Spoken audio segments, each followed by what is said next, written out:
관광지 경주의 넓은 광장에 일본에서 온 초등학교 관광단이 있었습니다. 바로 그 옆에 서울에서 온 초등학교 관광단도 같이 있었습니다. 일본의 초등학교 학생들은 줄을 지키고 조용히 앉아 있었습니다. 근데 곁에 있는 서울에서 온 초등학생들은 일어서서 장난을 칩니다. 어머니가 정성스럽게 싸준 그 김밥을 가지고 서로 던지면서 장난을 치고 있었습니다. 선생님이 얘들아, 그러면 안 된다. 김밥이 떨어지면 못 먹지 않니? 그래도 아이들은 선생님 말을 안 듣습니다. 김밥이 여기저기 던져지고 공원이 어지럽혀졌습니다. 선생님도 말하다가 말을 안 들으니까 더 이상 말을 하지 않고 있었습니다. 곁에서 이런 모습을 보고 있었던 일본 학생이 자기 선생님한테 얘기합니다. 선생님, 왜 저들은 저렇게 김밥을 던지지요? 저 김밥이 땅에 떨어지면 먹지 못하잖아요. 그랬더니 일본 선생님이 아이에게 조용히 얘기합니다. 조선 사람들은 얼마 전까지 우리 종이었단다. 쟤들이 저렇게 하는 것 보니까 언젠가 다시 우리 종이 되겠구나. 쟤들이 우리 종이 될 것을 생각하고 그냥 지켜보고 상관하지 말아라. 선생님은 그렇게 말했습니다. 얼마 후에 한국의 초등학생들은 그 자리를 떠났습니다. 그 주변에는 김밥이 여기저기 나동거려주고 있었습니다. 이 모습을 바라보고 있었던 선생님이 가슴이 너무 아파서 마음에 다짐을 했습니다. 우리 아이들은 기초가 안 됐구나. 기초부터 해야 되겠구나. 이런 마음의 다짐을 가졌다고 합니다. 여러분, 인생을 살아가면서 기초는 너무나 중요합니다. 모든 것이 마찬가지입니다. 왜 기초를 든든히 다져야 할까요? 어느 집에 가보면 강아지가 있어요. 몇 번만 보면요, 강아지가 반갑다고 아는 체 합니다. 와서 꼬리 흔들면서 아는 체를 해요.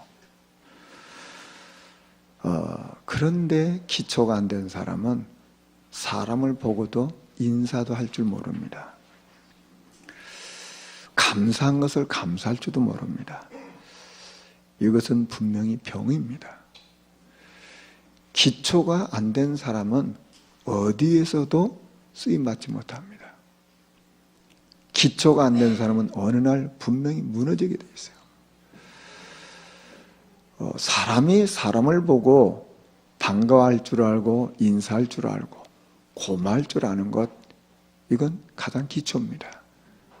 돈이 드는 것도 아니고 뭐 애쓰고 수고하는 것도 아닙니다. 가장 기본입니다. 우리는 우리 자신을 신앙생활하면서도 기초가 든든한지 늘 확인해야 돼요. 뭘 많이 하는 게 중요한 게 아닙니다. 나는 기본이 돼 있나? 이것부터 확인하고 인도를 받아야 됩니다. 어떤 권사님이 자기 집은 시골에서 부잣집이었다고 합니다. 근데 자기는 너무 아이들이 좋아서, 아이들을 가르치는 게 너무 좋아서 교육대학을 가서 교사가 됐어요. 근데 교사 월급 받으면 거의 대부분 아이들에게 썼습니다. 왜냐면 집이 부자니까 월급 안 받아도 그분은 상관이 없었어요. 부잣집이니까 결혼 상대도 아무도 부잣집 남자를 만나게 됐어요. 근데 이 청년이 교회를 안 다니는 거예요. 그래서 이 권사님이 얘기한 겁니다. 나는 교회 안 다닌 사람하고는 결혼할 수 없다. 그러니 남자가 그럼 내가 교회 갈게. 그리고 각서를 써줬어요. 내가 교회 가겠다. 이제 각서를 써놓고 결혼한 겁니다. 근데 결혼을 해서 보니까 이 집이 얼마나 부잣집이냐. 시아버지가 회사가 있어요. 또 시어머니도 회사가 있어요. 또 이분에게도 회사가 있어요. 뭐 집에서 특별히 할 일도 없는데 가정부도 있지, 기사도 있지, 그래요. 얼마나 부자입니까? 그러니까 뭐 모든 게 뭐 풍성하지 않겠습니까? 갑자기 사장님, 사모님이 된 거예요. 결혼하자마자.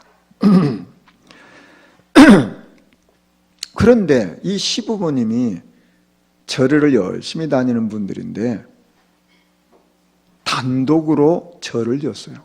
그래서 자기 절이라, 가정집 절이라. 그러니까 집안에서 무슨 일이 있으면은 그 절에 가서 무슨 일을 하는 겁니다. 뭐 며느리니까 갈 수밖에 없잖아요. 세월이 지났습니다. 10여 년 전에 그 남편하고 이혼을 했어요. 근데 그 사이에 아버지 돌아가시고 어머니 돌아가셨는데 그 사업들이 아버지 사업, 어머니 사업, 자기 남편 사업이 홍수에 쓸려가듯이 다 망한 거예요.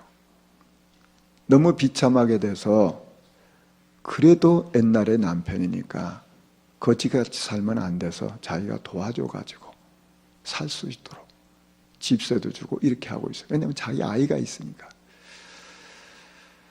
지금 딸이 하나가 있는데 딸은 정신병자입니다. 이 권사님의 고백입니다. 목사님, 왜 성경에서 우상숭배를 하지 말라고 했는지, 우상숭배가 뭔지 저는 보고 있습니다. 여러분, 왜 성경에서 우상숭배를 하지 말라고 할까요? 왜 우상을 만들지 말고 거기에 절하지 말라고 할까요? 이거 사단이 역사하기 때문에 그렇습니다. 지금 뭐 당장 뭐 잘 사는 것처럼 보이죠? 어느 날 바람 한 번 불면 싹 날아가 버리는 거예요. 우상을 만들어 놓고 그 앞에 절하게 되면 분명히 사단이 역사합니다. 사람들은요, 우상이 얼마나 무서운지를 잘 몰라요. 좀 지성인들은 우상숭배는 문화라고 또 그렇게 가르칩니다. 여러분, 성경이 하지 말라고 그랬거든요. 성경이 형상을 만들어 놓고 절하지 말라고 했는데 그 말씀들을 무시하고 산다니까요. 이 권사님은 그냥 교회를 다녔을 뿐이에요. 그런데 자기 집안이 처절하게 망하고 자기 딸이 정신병이 들어서야 우상숭배가 이런 거구나 안 거예요. 참 안타깝죠. 사람들이 하나님 말씀을 안 믿어요. 교회 다녀도 안 믿는다니까. 뭐 내가 지금 잘 살고 있으니까, 부자니까, 풍요로우니까 그냥 그 맛을 보고 사는 거 아닙니까? 그러다 어느 날 바람같이 다 날아가서 그 뜻을 깨달은 거예요. 성경이 그래서 하지 말라고 그랬군요. 참 안타까운 일이죠. 여러분, 우리 인생에서 어리석은 게 뭡니까? 나중으로 미루는 걸 보고 가장 어리석은 거예요. 사단이 속이는 방법이 뭔지 아십니까? 항상 다음에 하지 뭐. 돈 벌면 하지 뭐. 건강해지면 하지 뭐. 집 사고 나면 하지 뭐. 그냥 자꾸 미루는 그게 속는 거 아닙니까? 여러분, 지금 내가 할 수 있는 게 뭘까요? 지금. 저와 여러분, 지금 은혜 받는 시간이 반드시 나에게 있어야 돼요. 지금 내가 성령 충만을 받을 수 있는 영적 시스템이 반드시 있어야 된다 그 말이에요. 내가 하루를 시작하면서 하나님과 함께 할 수 있는 나만의 시간이 반드시 필요하다 그 말이에요. 예수님은 새벽 미명에 한적한 곳에 가서 기도하셨어요. 그게 예수님의 개인 영적 시스템이에요. 베드로는 제9시 기도 시간에 이게 있었어요. 성전에서. 이게 베드로가 가지고 있는 영적 시스템이에요. 바울은 무시로 성령 안에서 기도했다 그랬어요. 이게 바울이 가지고 있는 영적 시스템이라 그 말이에요. 다윗은 하루에 7번씩 하나님을 찬양하리로다. 그게 다윗이 가지고 있는 영적 시스템이에요. 사무엘은 언약궤 옆에 있었더라. 여러분, 이 땅에 하나님 앞에 쓰임받는 사람, 은혜 받는 사람, 믿음의 사람 특징이 뭔지 아십니까? 다 하나님을 바라보는 개인 영적 시스템이 있었어요. 내가 하나님을 모르고 살아왔구나. 나도 모르게 우상 숭배를 하고 살았구나. 그런 사람일수록 반드시 이거 없으면 어느 날 당하는 거예요. 여러분, 이 개인 영적 시스템이 없으면 나도 모르게 옛날로 돌아가 버린다니까요. 내가 하나님도 없이 우상을 숭배하고 귀신을 섬기고 그렇게 살아왔던 나는 이 개인 영적 시스템이 없으면 옛날로 돌아간다니까.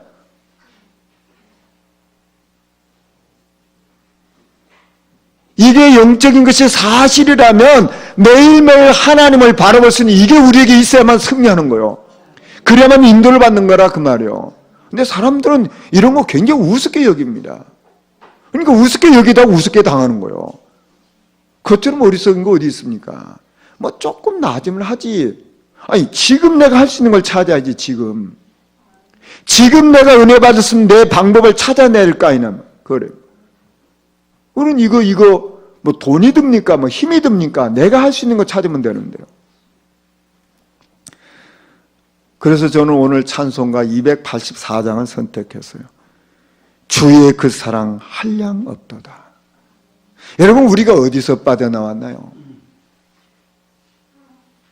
사단의 손아귀에서 사로잡혀서 하나님도 모르고 귀신 섬기면서 우상 섬기면서 그게 잘하는 것이라고 살아왔잖아요. 우리는 그 저주 가운데 살다가 지옥으로 끌려가야 될 그런 운명이 있었잖아요. 이것을 우리가 하나님의 은혜로 살아난 거 아닙니까? 제가 하루는 운동을 하는데 저하고 같이 운동하는 분이 운동을 끝나고 그러더라고요. 목사님, 오늘 제가 보약 한 개를 먹었습니다. 아니, 왜요? 아니, 이렇게 땀을 흘리면서 운동하는 것처럼 보약이 어디 있냐고. 그래서 제가 그 말 듣고 보니까 그래 말이야. 이게 땀을 흘리고 운동하는 게 건강에 좋은 거 아닙니까? 그러니까 그분이 보약 한 개 먹었습니다. 목사님 덕분에 보약 한 개 먹었습니다. 그러는 거예요. 그렇구나. 우리가 한의원에 가서 보약 한 개 지어 먹으면 또 힘이 나지 않습니까? 여러분, 그런데요, 운동도 과하면 병이 됩니다. 여러분, 보약도 너무 많이 먹으면 병이 되잖아요. 그런데요, 우리가 은혜 받는 일은요, 아무리 은혜 받아도 이게 과하지 않아요. 우리가 정말 날마다 감사를 찾아내도 이것은 과하지가 않다니까. 아무리 좋은 운동도 너무 과하면 병이 되는 것이고, 아무리 좋은 약도 너무 많이 먹으면 그 병이 된다니까. 그런데 우리는 아무리 은혜 받아서 탈났다 그런 사람 보셨습니까? 너무 많이 운동해서 탈날 수 있기, 너무 많이 먹어서 탈날 수 있는 거지, 은혜 너무 많이 받아서 탈났다 그런 사람 보셨습니까? 감사할 거 너무 많이 찾아내서 탈났다 그런 사람 보셨냐고 말이요. 여러분, 약 중에 최고 좋은 약이 뭔지 아십니까? 면역력이 회복되어지는 것이 최고 좋은 약이요. 그러면 면역력이 회복되는 가장 좋은 방법이 뭔지 아십니까? 그게 감사예요. 여러분, 우리 가슴 속에 감사가 차고 넘치면 내 속에 알 수 없는 놀라운 일이 일어나서 면역력이 회복되는 거예요. 내가 매일매일 순간순간 감사를 찾아내고 감사할 때 우리는 최고의 면역력을 회복하는 거예요. 여러분, 우리가 감사할 때 하나님이 듣습니다. 그렇죠? 우리가 감사할 때 사단이 들어요. 그런데 더 중요한 건 뭔지 아십니까? 감사할 때 내가 들어요. 가장 영향받는 게 누군지 아십니까? 나예요, 나. 그러니까 가장 내가 감사할 때 가장 혜택받는 게 누군지 아십니까? 나라니까. 나. 이번 한 주간 동안 284장 주의 그 사랑 한량없도다. 이게 저와 여러분의 입술에 담기기를 주의 이름으로 축원합니다. 전 세계를 장악한 애굽의 바로 왕이 꿈을 꿨어요. 여러분 꿈을 꿀 수 있잖아요. 그런데 전 세계를 호령하는 이 바로 왕이 꿈을 꿨는데 꿈을 해결할 길이 없어. 그 꿈 때문에 계속 시달려. 그분을 돕는 많은 분들이 있는데 이 임금님을 도와줄 수가 없어. 그래서 막 이것 때문에 고민이 되고 힘이 들어가지고 바로 왕이 막 이게 죽을 지경이라. 이 바로 왕을 도와준 사람이 누군지 아십니까? 저 감옥에 있던 요셉이요. 요셉이 그 바로 왕을 도와드렸어요. 그랬더니 바로 왕이 너무 감동을 받아가지고 창세기 41장 38절에 이렇게 고백해요. 하나님의 영에 이렇게 감동된 사람을 우리가 어떻게 찾았겠냐 말이야. 너무너무 바로 왕이 이 요셉을 통해 가지고 자기 문제가 해결되고 힘을 얻으니까 이 사람 우리가 총리를 세우자 그 말이요. 그래 누가 반대합니까? 여러분 보시죠. 임금님이면 문제가 없습니까? 세계를 통치하는 그런 왕이면 문제가 없냐 그 말이요. 그런데 누가 이 문제를 해결해 주죠? 요셉. 그 요셉의 능력입니까? 아니죠. 하나님이 그 요셉을 통해서 역사하신 거 아닙니까? 맞아요. 그 성령이 역사하신 거 아닙니까? 열왕기하 5장 3절에 보면 아람 나라의 군대 장관이 있어요. 이 군대 장관은 나만이란 분인데 이분은 왕을 구해주는 공신입니다. 그러니까 나라의 가장 소중한 분이요. 그런데 이분이 문둥병자예요. 이 집에 저 이스라엘 나라에서 잡혀간 소녀 하나가 일을 하고 있어요. 많은 일하는 사람 중에 이 소녀가 여기서 일을 해요. 그러니까 여자니까 이제 나만 장군 부인을 도와드리고 있었겠죠. 그러니까 이제 부인을 잘 수종들다 보니까 이게 자기 주인님이 문둥병장을 알았어요. 여러분 높은 분들이 문둥병을 갖다 드러내겠습니까? 다 숨기고 있겠죠. 그런데 그 부인을 잘 돕다 보니까 이게 어르신이 자기 주인님이 문둥병을 알게 됐어요.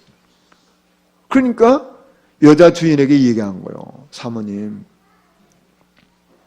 우리 장군님이 저 우리나라의 그 선지자 그분을 만나면 저 문둥병 치유받을 수 있을 텐데요. 이렇게 얘기한 거예요. 근데 여러분 보시죠. 그 높은 분이 지금까지 의사를 안 썼겠습니까? 약을 안 썼겠습니까? 그런데 저 포로로 잡혀온 저 종, 그 여종의 말을 듣겠습니까? 그런데 웬일이죠? 이 사모님이 그 말을 듣더니 자기 남편한테 얘기했겠죠. 아니, 저 이스라엘에 잡혀온 저 소녀, 제가 그런데 당신이 이스라엘 땅에 가서 그 선지자 만나면 당신 병은 고칠 수 있다고. 근데 나만 장군이요. 그 말을 듣더니 가보고 싶다는 마음이 든 거예요. 이게 성령의 역사 아니고 뭡니까? 그 아무 이름도 없는 볼품없는 그 아이의 말을 듣고 그 높은 분이 그 말을 마음에 새길 수 있겠냐 말이에요. 이게 성령의 역사 아니고 뭐겠냐 말이에요.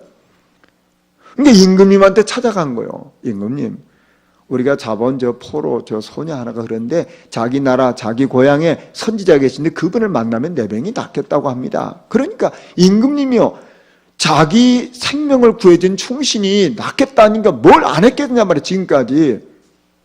당장 가라, 당장. 많은 걸 준비해서 가라 말이야. 빨리 가서 네가 병 낫는다는데 뭐가 문제냐 말이야. 빨리 가라 말이야.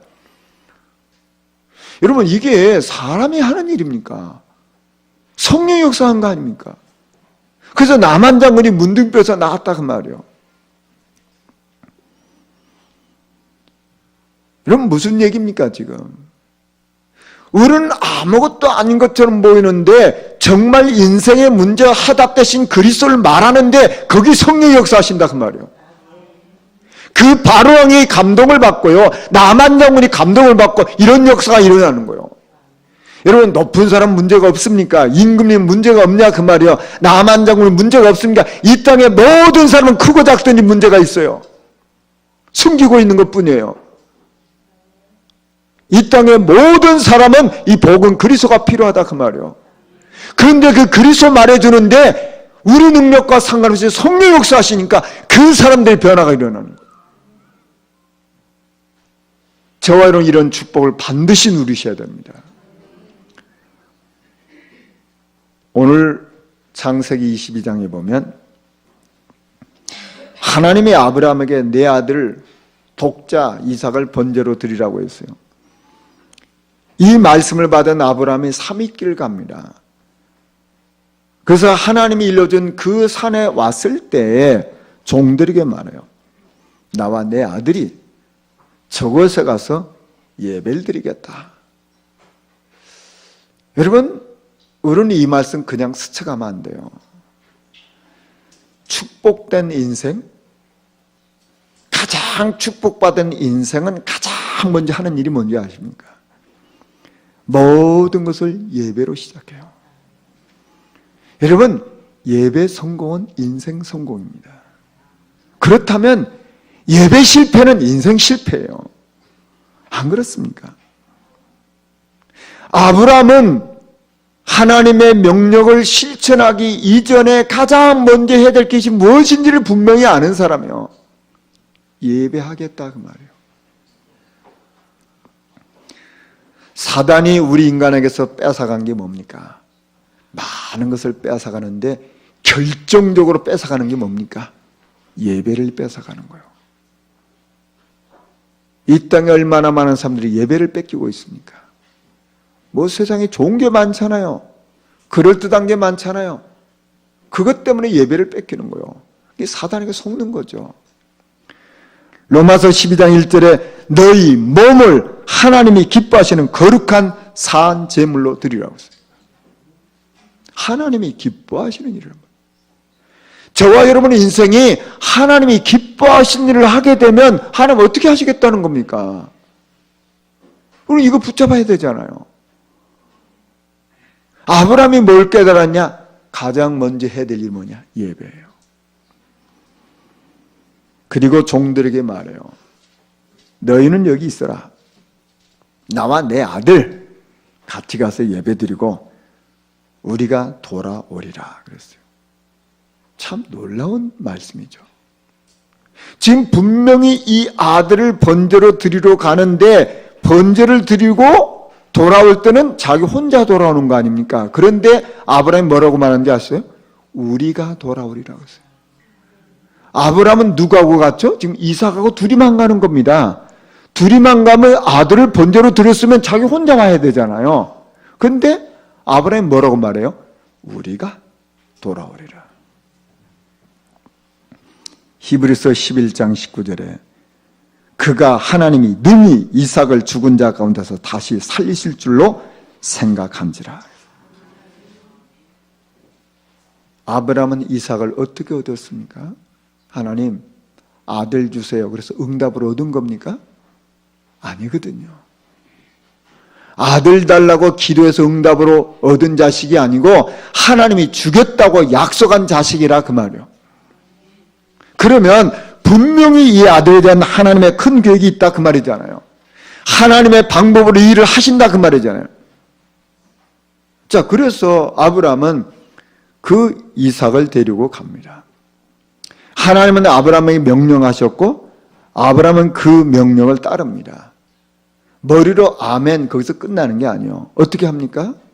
아들에게 번제 드릴 나무를 치우고 가게 합니다. 그리고 자기는 번제할 불과 칼을 들고 가요. 무슨 얘기입니까? 하나님이 명령하셨는데 아멘 하고 그냥 마는 게 아니고 실제로 행동하고 있는 거예요. 여러분 믿음의 역사는 언제부터 일어난지 아십니까? 그 약속의 말씀을 붙잡고 나가는 거예요. 지금 아브라함이 한 게 뭐예요? 실제로 이삭에게 그 나무 지고 가게 하는 거예요. 자기는 칼과 불을 들고 가는 거예요.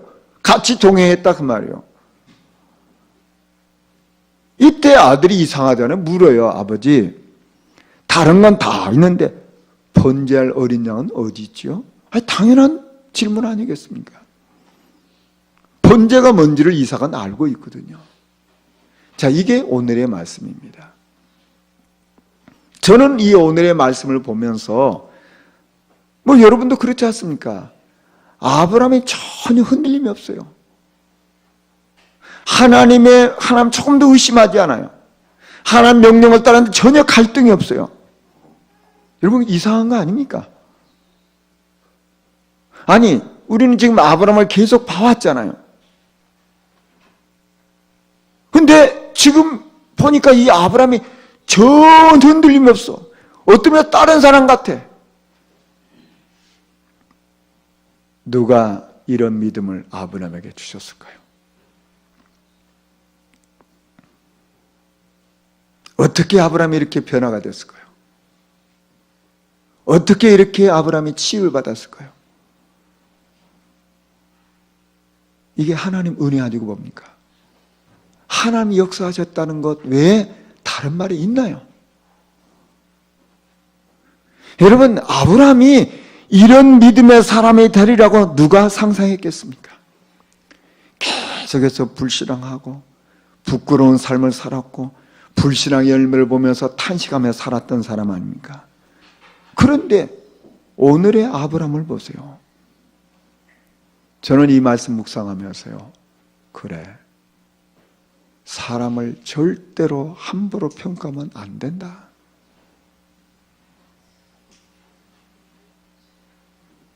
아브라함이 저렇게 변화돼서 정말 믿음의 사람으로 하나님께 영광 돌릴 사람이라고 누가 상상했겠냐 그 말이요.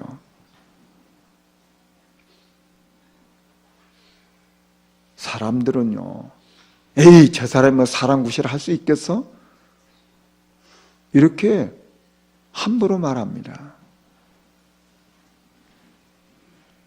여러분 아무리 내 눈에 볼 때 혹시 볼품없는 사람일지라도 하나님의 은혜가 임하면 하나님이 그분을 통해서 어떤 일을 어떻게 하실지 모르는 거 아닙니까? 여러분 내가 너무너무 부족하고 허물이 많다 할지라도 하나님 나에게 은혜를 베푸시면 내가 어떻게 변화돼서 하나님이 어떻게 역사할지 누가 아냐 그 말이요.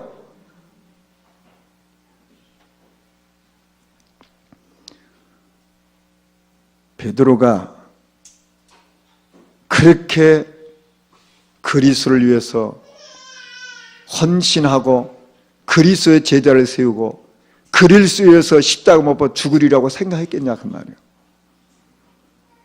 왜요? 혈기 많죠, 변덕 많죠, 우쭐하죠, 못된 거 다 갖고 있어요. 근데 하나님의 역사가 임하니까 그 혈기 많던 우쭐하던 그 이상하던 그 베드로가 완전히 변화돼서 그리스도의 일꾼이 되었어요. 여러분 사람은요 누구에게나 시간표가 있어요. 우리는 사람을 함부로 내 수준에서 평가하고 말하는 게 굉장히 위험한 겁니다. 안 그렇습니까? 나에게는 아무 역사도 없고 그거요 잘못할 수 있는 거예요. 아무 열매가 없다가 어느 날 하나님 역사하셔서 저와 여러분이가 엄청난 열매가 이러면 어떻게 할 거예요? 안 그렇습니까? 왜 우리는 우리 교회에서 기다리는 문화를 만들어야 될까요? 어제까지 이상하던 그 사람에게 하나님의 은혜가 임하면 이 사람 변화돼서 어떻게 쓰임받을지 우리가 어떻게 하냐 그 말이에요. 어제까지 볼품 없었던 그 사람에게 하나님 역사가 임하셔서 은혜가 임해서 이 사람 변화돼서 증인으로 제자로 쓰임받을지 어떻게 하냐 그 말이에요. 너무너무 가난해서 지질하게 못나게 살아가는 그 사람에게 하나님의 복을 쏟아부어 주면 어떻게 할 거냐 그 말이에요. 여러분 우리는 하나님의 역사를 믿어야 기다릴 수 있어요. 다른 사람도 기다릴 수 있고 나도 기다릴 수가 있어요. 왜 자꾸만 지금 내 형편에서 이게 뭐야 이게 또 저게 뭐야 그 여러분 굉장히 실수할 수 있어요. 이 지금 아브라함이 이렇게 변화가 터서 이렇게 치유받아서 이렇게 믿음의 사람으로 저와 여러분 보여주는 이것이 상상했겠냐 그 말이요. 우리가 지금까지 계속 아브라함을 봐왔잖아요. 아브라함의 모든 걸 보면서 저게 어떻게 아브라함 저게 어떻게 믿음의 조상 안 그렇습니까 우리가? 근데 지금 오늘 말씀 보세요. 이게 지금 사람이 하는 일입니까? 아브라함이 결심해서 하는 거냐 그 말이요. 하나님의 은혜가 임한 거예요. 저와 여러분에게는 분명한 하나님의 시간표가 있어요. 성도 개인에게는 분명한 하나님의 시간표가 있다 그 말이요. 그렇다면 우리는 기다릴 줄 알아야 돼요. 하나님 역사하신다 그 말이요. 저 유럽교회를 갔더니 할머니 3분이 교회에 출석한다고 합니다. 왜 교회에 나오셨나 알아봤더니 교회에서 비스켓 주니까 비스켓 얻어먹으러 교회에 오셨대요. 그러면 이 3분 할머니는 교회에서 비스켓 안 주면 안 오시겠죠. 여러분, 교회가 비스켓 얻어먹기 위해서 오는 사람이 300명인들 3000명인들 무슨 소망이 있겠어요? 그건 소망 없는 거 아니겠어요? 가난하기 때문에 소망이 없는 것이 아니고 나이가 많기 때문에 소망이 없는 게 아니잖아요. 그런데 만약에 3분 할머니라 할지라도 우리는 이 교회를 위해서 기도할 거야. 우리는 이 교회를 세우는 사람 될 거야. 우리는 힘없지만 정말 이 복음운동에 헌신해야 될 거야. 그런 할머니가 3분 있다면 그 교회는 소망이 있는 거예요.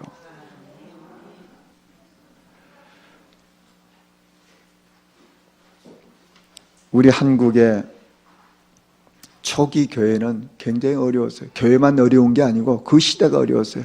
밥을 못 먹고 사는 사람이 많았단 말이에요. 우리 여기 연세 드신 분 알지 않습니까? 그러니까 교회도 다 또 어렵지 않겠어요. 그러니까 교회가 너무너무 어려운 거예요. 그러니까 목사님 밥을 먹도록 해야 되는데 그거 밥을 먹도록 해줄 수가 없어요. 그러니까 교인들이 어떻게 했냐? 집에서 밥을 할 거 아니에요. 밥할 때 쌀을 푸면은 식구가 해서 4명이다. 그러면 4스푼을 퍼내요. 밥 원래 할 쌀을 푸고 4스푼을 떠내요. 그래서 딱 한쪽에 놔둬요. 또 그 다음날 밥할 때 되면 또 숫자대로 퍼내요. 그걸 한 주간 모아가지고 이만큼 모아서 교회 가져가요. 그걸 모았어요. 그걸 보고 성미라고 합니다. 그걸 목사님께 드려서 목사님 생활을 하도록 했어요. 그게 한국교회입니다. 여러분 보시죠? 한국교회가 왜 이렇게 세계복음에서 쓰임받고 있냐? 그 어려울 때부터 어렵지만은 도움받으려고 한 게 아니고 나는 교회로서 어떻게 헌신하지? 이 중심이 있었어요. 여러분 이게 소망 있는 거 아닙니까? 나는 지금 어려우니까 아무것도 못해. 아니라니까. 이분들이 할 수 있는 게 뭡니까? 우리가 밥 먹으니까 그저 쌀 조금씩 푸자 말이야. 그거 파다가 교회 갔다 오니까 그게 목사님 먹고 살고 교회 운영을 했어요. 그게 한국교회예요.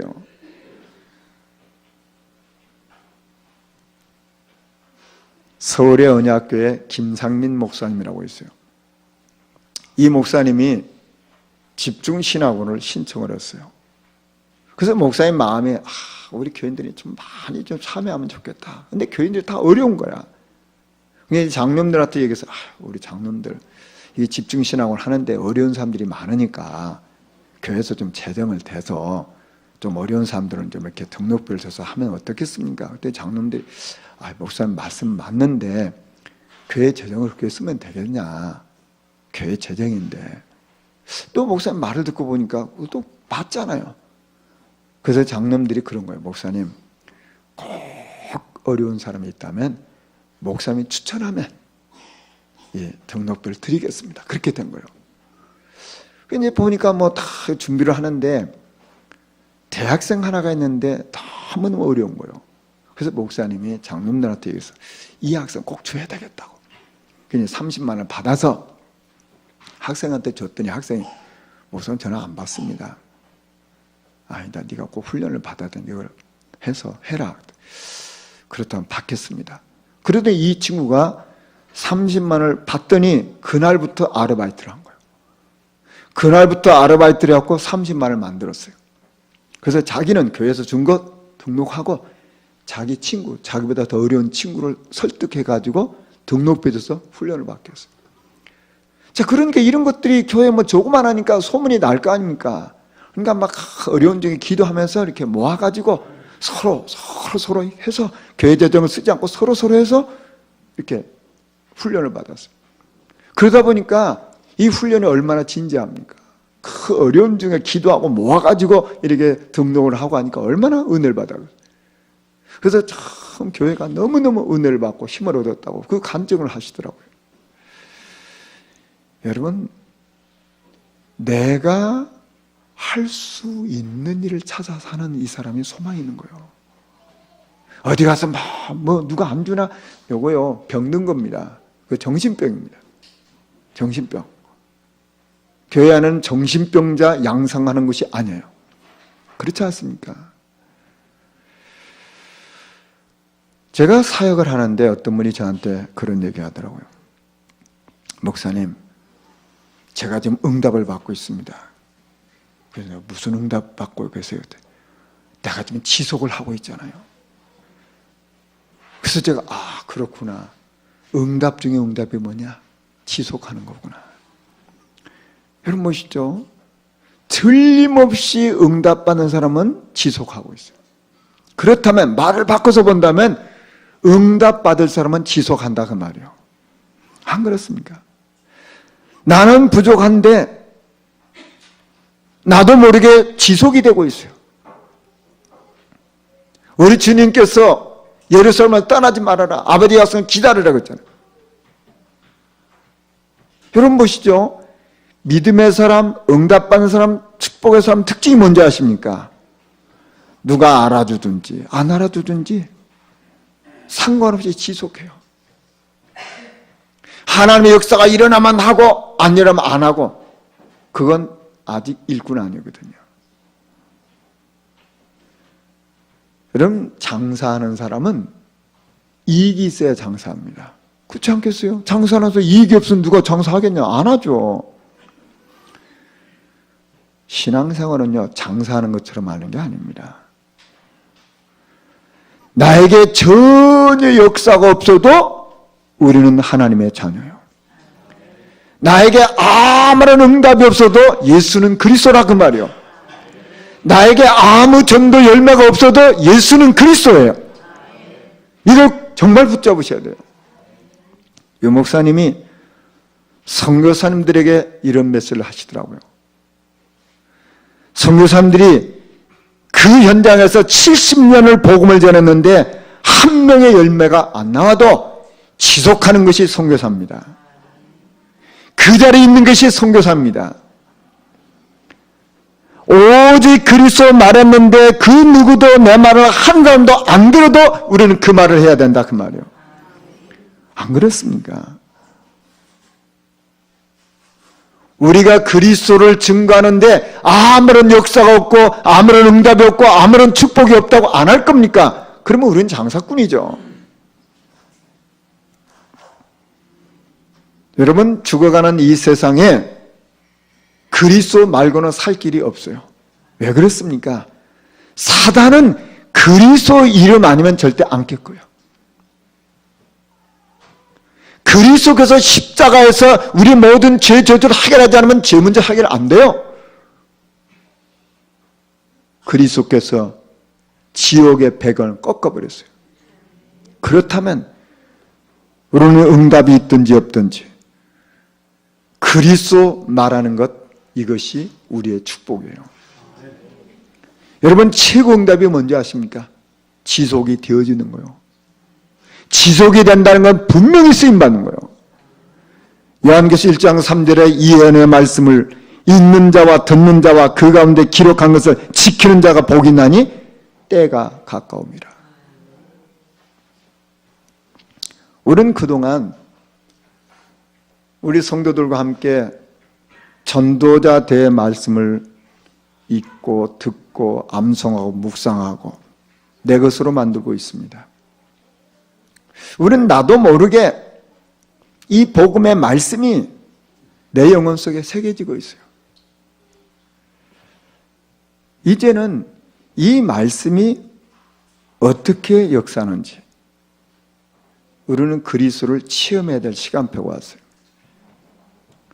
자, 우리가 알고 있는 이 그리스도 메시지, 우리가 늘 암송하고 있는 그리스도 메시지, 우리가 늘 묵상하고 있는 그리스도 메시지를 전했을 때에 하나님이 어떻게 하시는지를 체험해야 된다 그 말이에요. 베드로가 아버지 약속을 기다려라 이 말씀 붙잡고 마가다라바에서 기도하기 시작했는데 성령의 역사하셨어요. 성령의 역사니까 이 베드로가 유대인들에게 말을 전했어요. 사도행전 2장 36절에 너희가 십자가에 못 박은 이 예수를 하나님이 주와 그리스도가 되게 하셨느니라 그랬어요.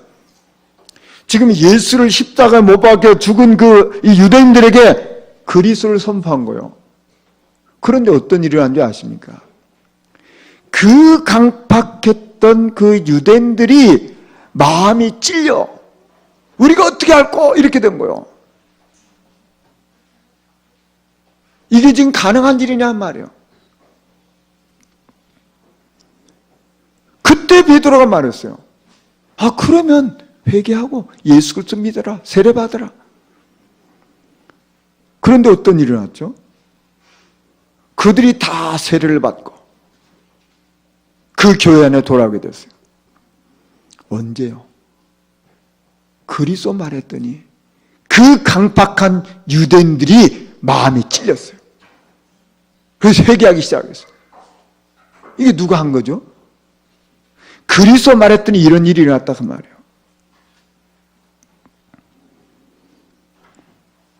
사도행전 3장에 베드로가 제9시 기도 시간에 성전에 기도하러 갔는데 나면서부터 안진뱅이 된 자를 봤어요.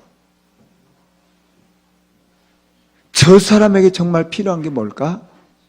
내게 있는 내 인생을 해결하신 그리스도. 그래서 내게 있는 그리스도 설명했잖아요.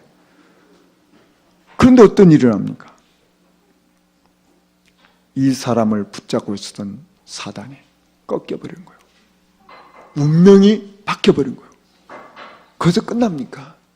이 사람이 거기서 일어날 뿐만 아니라 같이 성전에 들어가서 그 성전에 한 번도 들어가지 못한 그 성전에 들어가서 그 성전에서 하나님을 찬양하게 돼요. 언제요? 그리스도, 내가 알고 있는 그리스도, 내가 암송하고 있는 그리스도, 내가 누리고 있는 그리스도, 내가 체험하고 있는 그리스도 말했을 때 이런 역사가 일어난 거예요.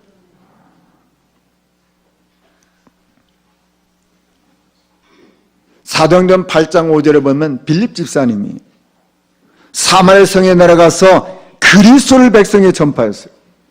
그때 어떤 일을 하냐? 많은 사람에게 붙었던 더러운 귀신들이 크게 소리 지르고 떠나갔어요. 많은 중풍병자와 그리고 못 걷는 사람이 일어났어요. 그 성에 큰 기쁨이 임했어요. 저는 5월 한 달 동안 저와 여러분 지금까지 전도자 대 말씀을 우리는 암송하고 묵상하고 또 읽고 듣고 있는데 이 말씀이 이제는 우리 주변에 선포돼야 돼요. 선포될 때 하나님은 어떻게 일하는지를 우리 보자 그 말이에요. 안 그렇습니까? 정말 그리스도를 누리고 있는 우리가 그리스도를 시간표 따라 전할 때 어떻게 역사하는지 우리 봐야 되는 거 아닙니까? 이게 우리가 전도자 대란 말이에요.